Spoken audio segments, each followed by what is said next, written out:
Have you ever felt overwhelmed by investment choices? Stocks, bonds, mutual funds, ETFs, interval funds. Today, we will unpack these investment types to give you a solid understanding of what they are and how they can fit your financial goals. So Spencer, in the past, we have talked about these different investment types. We've gone over what is a stock, what is a bond, but it's been a while. So we just want to do a quick refresher and then add on top, what are some of those different alternatives that we have in the marketplace, as well as the different investment vehicles that you can use to access those. So let's talk about our first category, stocks, bonds, and alternatives.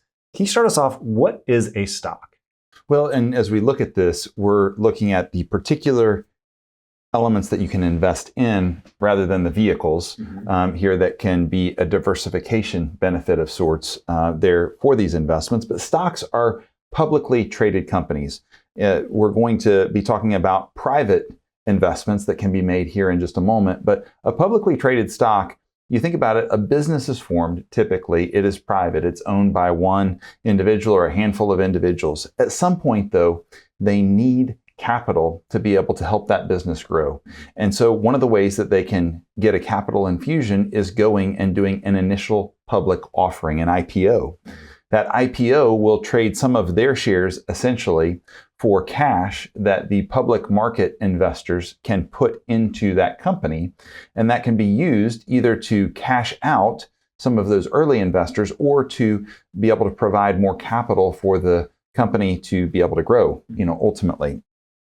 So that publicly traded stock, though, is then listed on one or more different exchanges. Oftentimes it would be on the New York Stock Exchange or the NASDAQ. One of those exchanges, could be others. But those places are places that investors can then come and they can bid and be able to purchase shares in that market. So, if I think that stock is worth $20 a share and you hold that stock, then I can say, well, I'd be willing, Austin, to purchase, 200 shares of that stock for $20 a share. So there's a public exchange there of value for stocks.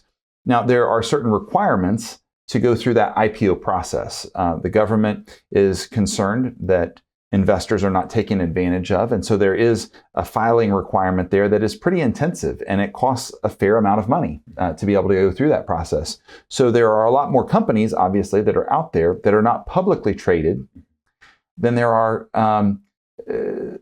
among those that are, say, in the S&P 500 or the Russell 3000 or the publicly traded stock market that would be accessible via the New York Stock Exchange or the NASDAQ there. And so as we think about stocks, we are buying a sliver of ownership of that company alongside thousands or maybe millions of other people. But we have a partial share of ownership. We are now get to invest. We invest alongside the company, but we also have rights to vote. If you're a common stockholder, if you're a preferred stockholder, you might receive dividends before the common stockholders. And so there's different aspects of this, but what we need to think about when we are stock owners is that there's going to be a level of volatility that we need to expect. Whether you are a large publicly traded company or a small publicly traded company, there's going to be a greater level of movement because you are invested in one company, not a basket of companies. And as the reports that come out, quarterly reports or annual reports come out and detail how is the company doing, what was profitability like, what's the outlook that the management is giving, the guidance that's given, that's going to move those stock prices. And oftentimes it's going to move those stock prices far more than a bond would be moving in that territory as well. So to your point, we have to be aware that some stocks in particular are going to move up and down on certain announcements. For instance, if we have a very small drug company that their whole success is going to be based on getting FDA approval for one particular new wonder drug, if they come out and say, okay, we passed, this key hurdle and it looks like we're going to be good to go from here, well, the stock price might jump. It might go up 4 or 5 times even.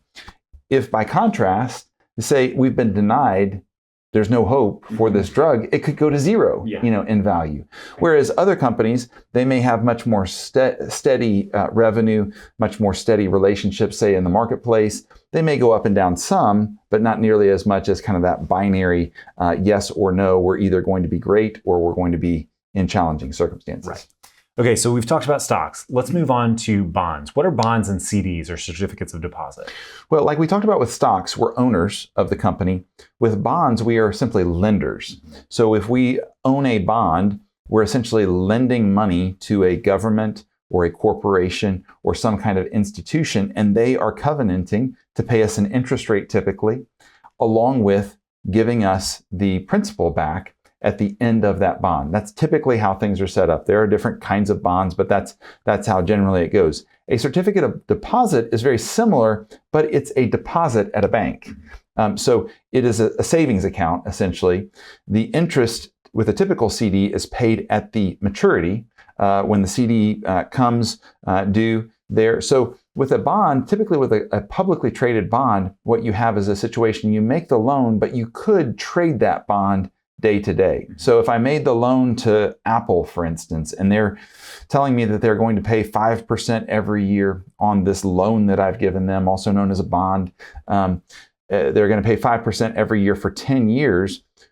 Well, if 1 week after I make that loan, if I want to then trade that to you because I need that capital for something else, well, then you may be wanting to buy that bond from me. And the open market allows that to happen fairly seamlessly with little friction there. Now, the challenge is that we don't know what the price might be there. It's going to go up and down a little bit, but not typically as much as a stock would. A CD, by contrast, is usually much more difficult to trade. Now, there are some CDs that are out there that can be traded very easily, but oftentimes if you go to a bank and you put funds there, let's say you put $100,000 in their CD, and it's a 1-year CD, and it's going to pay you 5% over the next year. If you say a week later, oh, I'd like to have those funds back, there may be a penalty involved there. And oftentimes it would be something like 1 quarter's worth of the interest that would be for the surrender, of those funds. A CD, you're usually tying up the funds. Now, the flip side is that you have FDIC insurance on most CDs. So that gives a level of kind of backing there. But again, whether it's a CD, whether it is a bond, you're making a loan essentially to the receiving institution, and then you're expecting to get those funds back at some point with interest. Right. And we want to say always that even though bonds are more safe and by and large than stocks, they're less volatile, there's still risk in making a loan to a company. If I made that same loan, instead of making the investment in the drug company, let's say I loaned them $50,000, they don't get FDA approval and they go under, well, I may be able to claw some of it back if they have assets they're going to liquidate. But the reality is there's still a risk. Yeah. There's still a risk that companies go out of business. There's still risks in bonds with interest rates moving. And so while they are maybe a quote unquote safer investment than stocks, or maybe they're less quote unquote volatile, it's not that they're risk free. Right. You can still lose all the investment that you make in a bond. If you lend Uncle Rico, $100,000 for his idea, whether you put $100,000 and now you're an equity owner, or you put $100,000 and you lend it to him, if it's a harebrained idea, there's a good chance you're going to lose all of it. And it can be the same thing in the stock or bond market. Right. If a company does very, very poorly, it can go to zero in stocks, but it also can be bankrupt and have, to your point, almost nothing that is collateral that can pay off those bondholders either at times. Right. Okay, so we've talked about public debt. We've talked about public securities, public ownership of companies. Let's shift over to private corporate debt and private equity. When we hear these words, what do we need to think about in terms of the private landscape? Well, we want to think about high level of marketability when we think about public debt, when we think about publicly traded stocks. We move over to the private side of things, and now we have less marketability. We have illiquidity in a lot of circumstances. So if, again, we had that situation where you are placing funds with a family member and you're loaning them $100,000 to get their business started, or you're investing $100,000 to be a part equity owner, maybe you get 20% of the business for investing $100,000. That is typically not going to be very liquid. I mean, who else is going to want to, buy you out the next week? There might be people, but oftentimes that's an illiquid investment that you're just going to have to see it play out over a multi-year time frame. It can be the same thing with private corporate debt and private equity in the sense that they're expecting that this is going to be a longer term investment. It's going to be more difficult to get those funds out at a moment's notice. Now, oftentimes what we're seeing, with interval funds, be that with evergreen funds, with private equity or private debt, there is a capacity to redeem those funds more quickly than it was in the past. Oftentimes private equity or private debt funds in the past, 10, 15 years ago, they would have you locked up for 7, 8, 10 years. You would not be able to touch those funds. Now with these new evergreen funds, some of them, what we're seeing is they may be, you may be able to redeem shares every 3 months or every 6 months up to a certain amount. So, but there's still a level of illiquidity compared to being able to trade publicly traded stocks or bonds on a day-to-day basis, something like 250 days a year in the stock market. Now, what this gives you actually, though, oftentimes on the other side, though, is when we think about private debt or private equity, because there is a longer term investment, because these companies, if they needed those loans and they couldn't get them in the public market, oftentimes the interest rate that has to be paid is higher. So we give up the level of liquidity that we like, but we might actually be paid more in interest relative to some of those other investments on the private corporate debt side of things.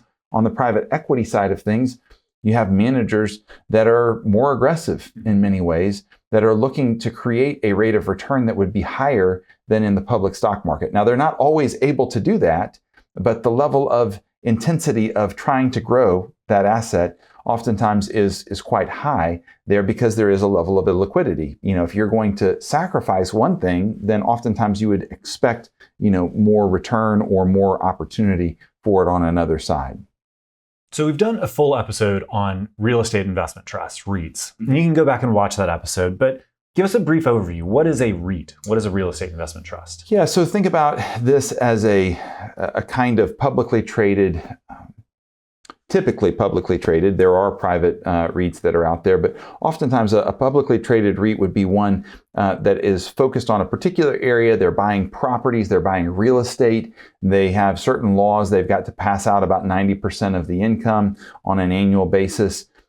So it's basically a public an investment that would be publicly traded, but it's in real estate rather than in the equity of a particular company like an Apple or a Google or a Tesla or whatever it might be.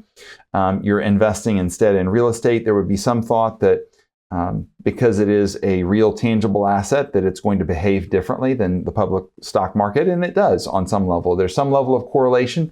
When we saw in say 2008, when the global financial crisis was happening, stocks and REITs took it on the chin at the same time. But oftentimes they're not perfectly correlated there because the real estate market, even though it's in sync with the economy, is in sync in a little different way than say the stock market is. So it can be a nice diversifier overall, the real estate investment trust. There are different types of REITs that are out there. You might not even have equity REITs that only invest in the real estate itself, but could invest in the mortgages of real estate or could invest in some hybrid way, in those.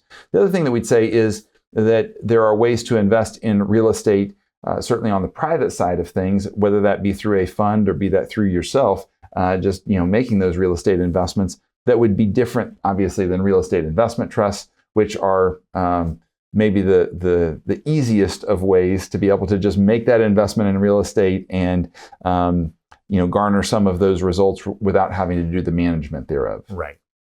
So our last type of individual investment type is reinsurance. And when we think about reinsurance, we look at the insurance environment. Mm-hmm. And when you purchase homeowners insurance or automobile insurance, you're paying a small monthly premium, mm-hmm. and you are insuring against a catastrophic event. Mm-hmm. Similarly, insurers want to have some backing in case they have a catastrophic event. Mm-hmm. And so what reinsurance is it's a trade, it's a promise to pay of insurers and reinsurers to one another, to where the insurance company pays a monthly premium to the reinsurers, mm-hmm. for an allocation of if there is a hurricane that hits their properties that they are insuring, mm-hmm. that the reinsurer, if they hit the deductible, mm-hmm. that the reinsurer will then pay the insurer. Mm-hmm. So we think about Swiss Re paying Allstate or Munich Reinsurance paying State Farm if they have claims. What do we look like? What does it look like to invest in reinsurance? Well, typically you're investing in catastrophe bonds if it's in the publicly traded markets. And what that does is give you a capacity, again, to kind of go right alongside an insurer and participate essentially in the claims and or participate in the premiums, have to be subject to some of the claims. But it takes out, in some ways, the operations of the insurer. It's not as though you're investing in an insurer like an Allstate or in a Progressive as a stock, but you're really just investing on the core operations side of things there, the insurance component of it, the premiums paid versus the claims, and being able to, if things go well, be able to participate in some of those gains, over time. Yeah. Of course, the last type that we won't talk much about is commodities here. There are ways that you can invest in gold, silver, agricultural commodities, all kinds of different things. These could be in some kind of a futures market. It could be physical gold. It could be all kinds of different ways that that investments could be made. Here, we don't talk a whole lot about that. We don't see a whole lot of clients going in that direction, but it certainly is an avenue that's out there. Similarly, there are cryptocurrencies that are out there, Bitcoin and others, that can be an investment and can be layered into some of these vehicles that we'll talk about here in a moment. That's not a direction that we will advise clients to go in for a variety of different reasons. We've already touched on those in other episodes. But we do want to acknowledge that there are other assets, other types of investments beyond what we've just categorized here. Yeah. So let's go ahead and dive into those different investment vehicles. So we've talked about the individual stock, the individual bond. What is a mutual fund and what is an ETF, and how are they similar and how are they different?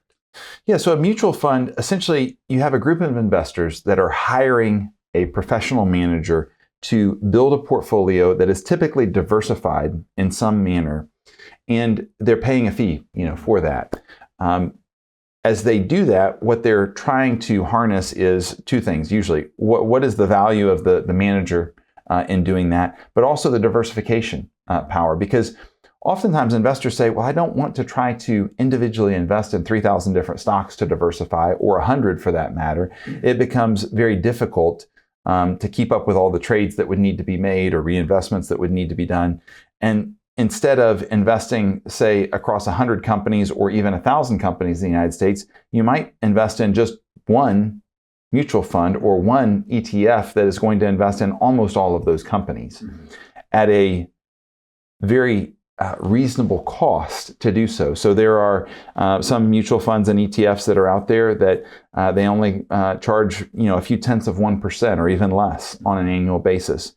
So these can be very efficiently done to garner that level of diversification. Now, as we get to the specifics, the mutual funds, they are open-ended funds, and essentially investors will put funds in on a day-to-day basis, and the mutual fund manager will then exchange shares of that mutual fund at the end of day as of the closing value of that day. So they're not traded during the day. They're only traded at the end of the day. That purchase can be made. The benefit for investors here is they're not trying to figure out, okay, should I make this trade at 10 a.m. or 2 p.m.? They're basically saying, we're just going to be satisfied that we're going to be able to trade into and out of this once a day. They also don't have to worry about the bid-ask spread, all kinds of different things in terms of that trading. Sometimes that is not an issue at all, but in certain environments that can be a challenge. The bid and the ask, that spread can be quite wide in some ETFs or some stocks that are traded out there, and so you have to be somewhat knowledgeable to make sure that you don't get out over your skis, as you make that trade. Whereas for mutual funds, you're just putting funds in, that they're going to calculate the value on a fair level at the end of the day. It's a highly regulated environment. So you do give up the intraday trading power, but you also are not as likely to make a mistake, for instance, in that part as we look at the mutual funds. Again, they're a popular option just because they're usually quite diversified.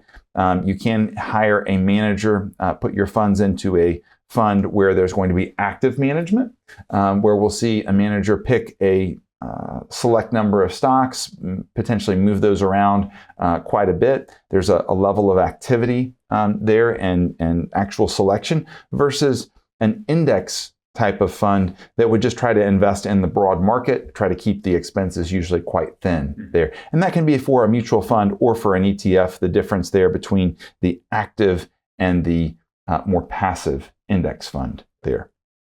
As we would also look, there are different types. It can be stocks, it can be bonds, it can be some mix of the two.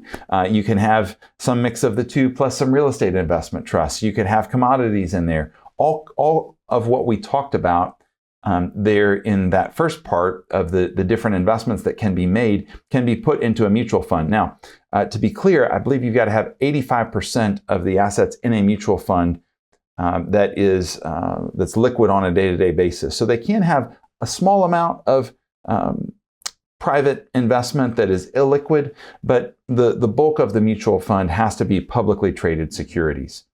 It's the same thing with ETFs.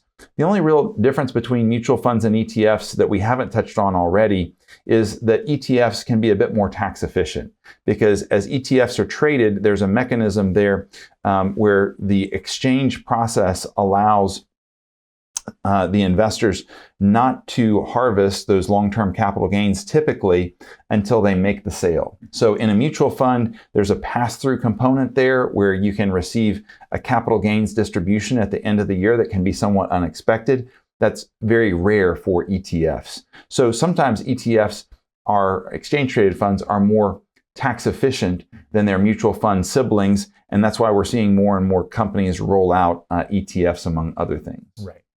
So we've talked about mutual funds, we've talked about ETFs. One of the things that you mentioned earlier is interval funds.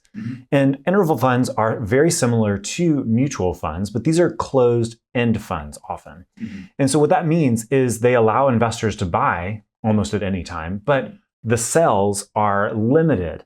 And so those sells are either limited quarterly, semi-annually, and there can be gates. You may have to have a certain amount of people say, hey, I want to sell to exceed that gate to allow for a sale to happen.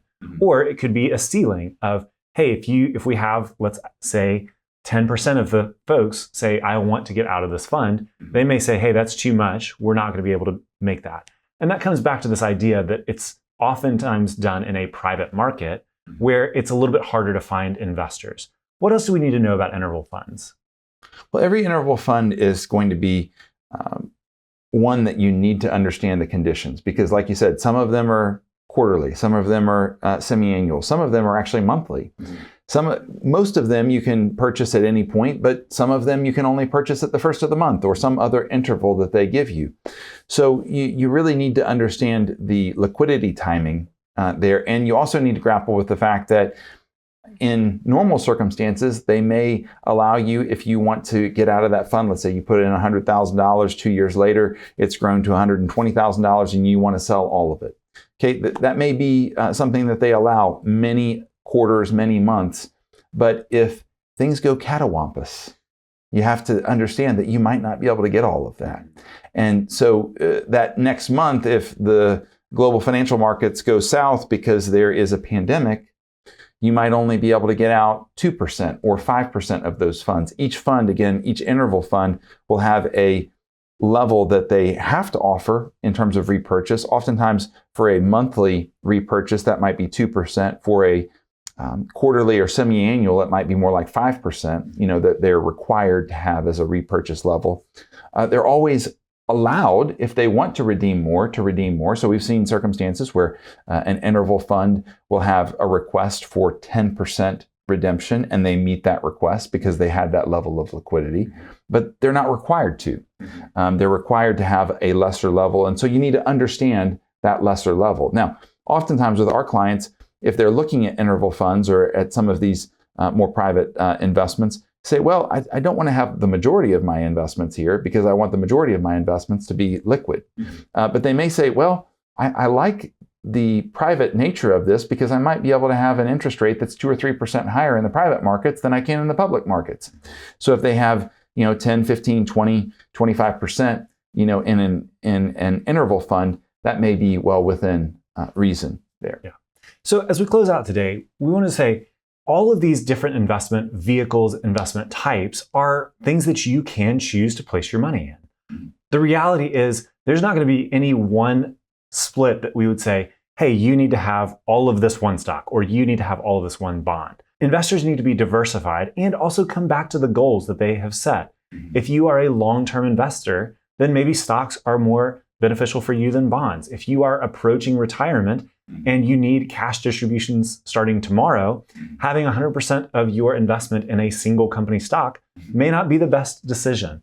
So what we would say is, as you think about this, as you hear these different investment types, philosophies, and structures, bring it back to your advisor. Have a conversation with them. What are your goals? What are those desires for the use of these funds? We would say, again, don't take what we said and run with it, but really think about where do you need to be invested for your specific circumstance. Clients, we would love to talk with you about the different mixture of your stocks, bonds, alternatives.